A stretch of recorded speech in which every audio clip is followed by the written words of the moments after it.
Klar. Inden for psykologi er der en teori, der omhandler opdragelsesstil. Teorien er lavet af Diana Baumann, den autoritære, den uinvolverede, den eftergivende og den autoritative. Vi vil give et eksempel på alle fire, og her kommer den første.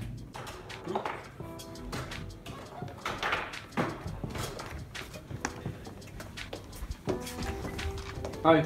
Hej. Fanden er du derhen? Fodboldkamp. Nå, hvordan gik det? Kamp.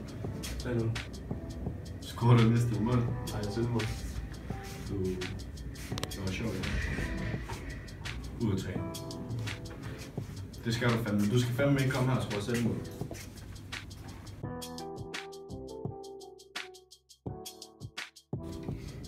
Bare. Shh, jeg læser. Vi vandt fodbold i dag. 5-0. Hvad siger du? Vi vandt fodbold i dag. Kan du begynde at røde på de værelser? Jo.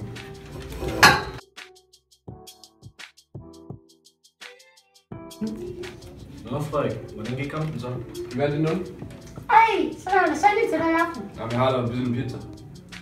Nå, men det skal vi nok tage for så. Fedt, mand.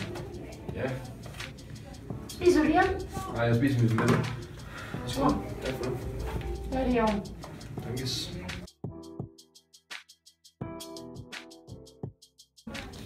Nå, Frederik. Hvordan gik kampen så?